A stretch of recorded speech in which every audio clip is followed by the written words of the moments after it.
I wanted to talk to Tisse a little bit about the Human Library. Okay, first off, the Human Library, obviously it has something to do with stories. Right. Because you're very focused on that. Yes, but actually this was not my original idea. Oh! Darren McDaniel, the founding director of Urban Rethink, he came across this project that the Toronto Public Library was holding. And so we read a little bit about it, and I gave him a call, and I'm like, oh, this is awesome. Your project's awesome. Can we reproduce this in Orlando? And they said, this is not our project. So it actually started back in the year 2000 in Copenhagen, and this was a response to hate crimes. So what Human Library really is, it's a platform for people of diverse backgrounds to get together and open up a dialogue and start understanding each other better. So in the event, we have human books. And human books are just everyday people from our community with fascinating stories. And the visitor comes into the Human Library, and instead of checking out a book, they're checking out a person. So they bring that person over to a table, and they sit down, and the human book tells them verbally, out loud, their story. And then they get put back up on the shelf after a short Q&A following their story. Now, how were these people selected? How were their stories selected? I contacted individuals, and then also I put out a call for human books, and we're still accepting submissions. So if anybody's interested in becoming a human book, the door's wide open. They can go onto the website and check out the information and fill out their little application form. And the website is howofhappy.com, and it's the featured project. Howofhappy.com. Yes. So you get these people in to tell their stories, and then once they're told to other individuals, then how does that individual... what do they go on and do then with the story? Is the idea then to get them involved in some way to tell their story?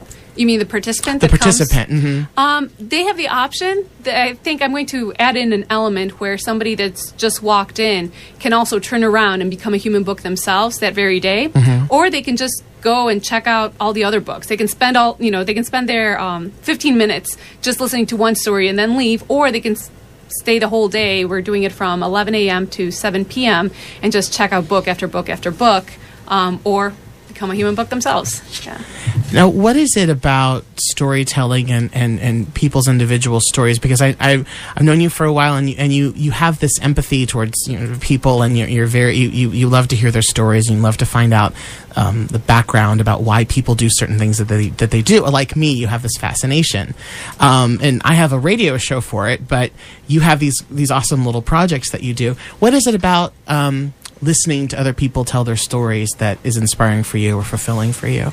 I like to figure out what makes people tick, like why they are the person that they are today. And I believe that that's a direct result from like all of the experiences, the whole spectrum of things that we've experienced throughout our lives. And I'm very interested particularly in how our challenges help us grow and make us more interesting and more loving and more happy, and those are the things that I'm really captivated by.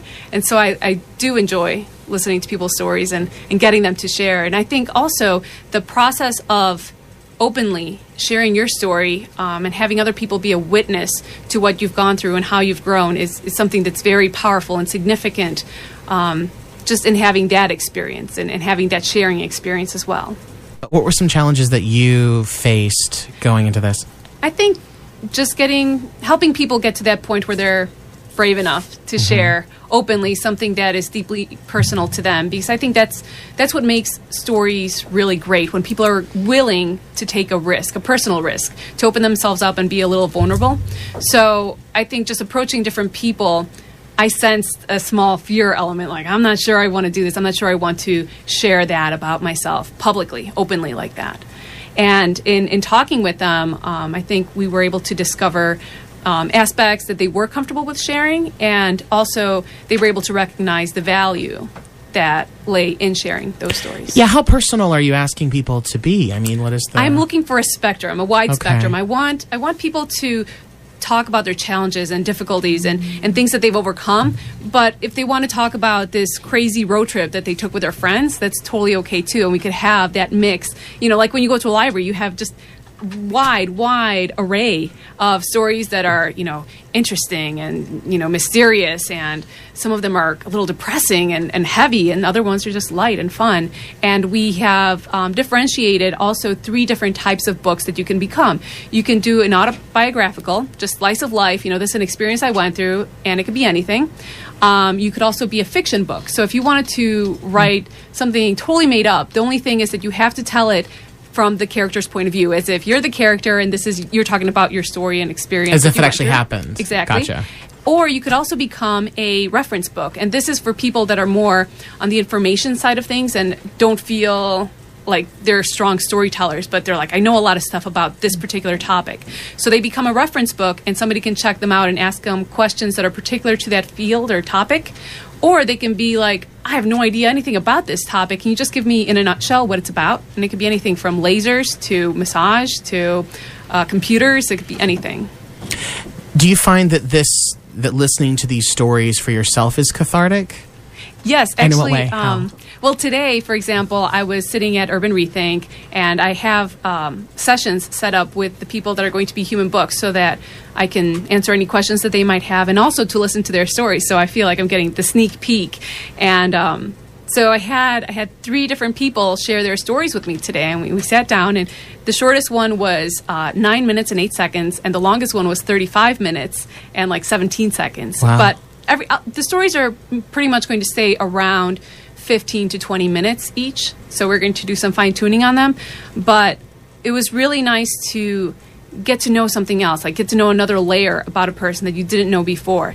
And one of the taglines that they used even for the Copenhagen Human Library was, don't judge a book by its cover, especially when it's not a book. And that was one that really resonated with me. I like that little tagline a lot, and I think it speaks loudly. Now, you said you just mentioned that you're doing some fine tuning of these stories. I was wondering how much shaping you were going to do structurally with the stories. For instance, do you hear the story and you tell people, like, how much input do you have, or how much editing do you want to do, actually? Right. So they tell me their story, and what I suggest to them is that they just make a kind of like an outline of different points that they want to hit, different parts of the story that they want to make sure that they don't forget, but not to write out their story word for word, because I don't want people sitting there reading something to somebody else. I want it to be more natural, a little more informal, just their remembrance of their story as it happened. And so once they finish, I tell them, here are the strong parts. Here are the parts that I really connected to in your story. And here are the parts where I felt you kind of like deviated from the focus, that didn't add as much to your story. And then another thing that I'm suggesting is that they bring in different visual aids. So it's like, adding pictures to a book. It's, it's like the little goodies involved in that. So people can bring pictures, or they can bring a prop. And it just gives a little more dimension to their story, a little more interactiveness with the person that's sitting right there in front of them.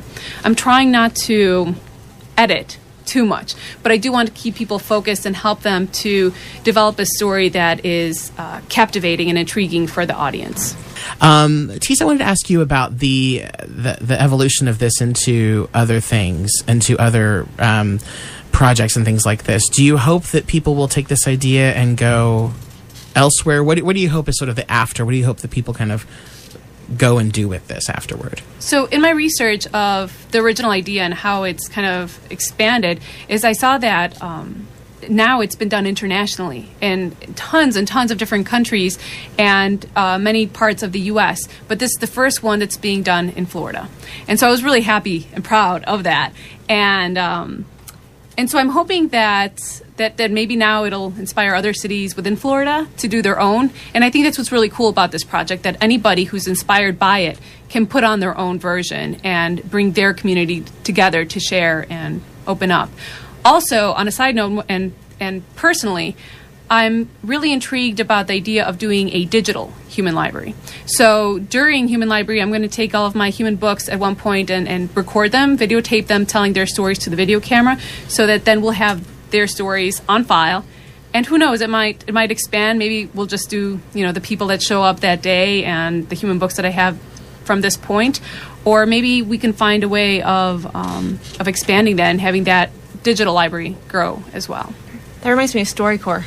It is a little like StoryCorps. Yeah, that would be awesome because video, It's all on radio. We did start a little late, so I'm going to go just a few minutes over. But I wanted to kind of just ask you guys a question, which is a pretty loaded question, and one that I think could probably springboard into a full show. But I'll start with Tisse, actually. What is, because we've talked a lot about community. This word community has come up a lot. What does community mean to you, and why is it so important? And what are the major challenges that you feel Orlando needs to get through in order to have a sense of community or a stronger sense of community? So one thing that comes up repeatedly for me is the types of conversations that we have on a day-to-day basis. I really appreciate the arts community because I feel that artists, in their own nature, they bring up topics for display. And by us coming and viewing the art form, that question is brought up in our own minds. So that kind of brings our attention to different aspects of life and how we see the world around us. But the types of conversations that we're having on a day-to-day basis feel shallow at times. They don't really, they're not filled with like the juicy parts, the stuff that really matters to us. And this is something that I feel can be addressed and can shift, and I feel it shifting in my own environment, and I'm really, really enjoying and valuing that, and I'm wanting to bring that to others. I feel that the main reason that we're here in this life, in this world, is to connect. And it's all about our relationships. That's really what it boils down to for me, from my perspective. Your relationship with yourself, with the world, with others around you. And so I value that highly on a personal level, and I feel that that's what has brought me the most happiness. And so I wish to share that. I was wondering if either of you had anybody come to you and ask, well, how is this art exactly? I mean, how is, what's artistic about having people come and tell their stories? I mean, to play devil's advocate, what would you say, Tisse? I think that art boils down to story. I think, it's all about sharing our perspective and sharing a unique point of view or perspective on life, on our experiences. So I think just very much boiled down into that concept, we are walking pieces of art. I like that. Yeah. Beautiful. Yeah.